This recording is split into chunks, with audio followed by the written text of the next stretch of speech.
পানির নিচে টর্চিনটা তো জঙ্গলের মতন হে যাবে জঙ্গলের মতন। পানির নিচে টর্চিনটা তো জঙ্গলের মতন হে যাবে জঙ্গলের মতন। আরে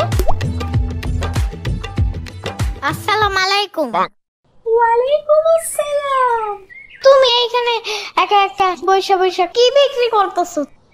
আমের আচার বিক্রি করতেছি। সকাল থেকে বসে আছি, কিন্তু একটা কাস্টমারও আমার আমের আচার নিল না। তুমি কি নিবা আচার? আমার লাগবে না। নাও না বাবু, ঝড়ে আমার বাসাটা পুরো ভাঙা গেছে। আমার বাসাটারে ঠিক করতে অনেক টাকা লাগবে, আর আমার বাচ্চারাও সকাল থেকে না খাওয়া। তুমি যদি আমার কাছ থেকে আচার কিনতা, তাহলে হয়তো আমাদের কিছু খাওয়ার টাকা হইতো। আমি এগুলো খাই না। আপনি কি ললিপপ লাইক করেন? ললিপপ? এ আবার কি? এই নাম তো আমি আমার জীবনেও শুনি নাই। তুমি কি জানো না?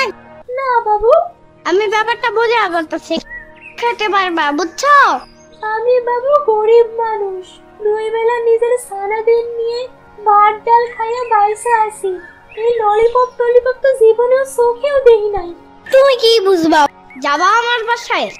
না বাবা, তুমি যাও, আমি আর কিছুক্ষণ সময় দেখি কেউ কিছু কিনে কিনা। থাক চাইলে চলে যায়। বগুড়ার দই হলো এবার দিগায়, মোস্তাকিমের চাপা বার দিগায়।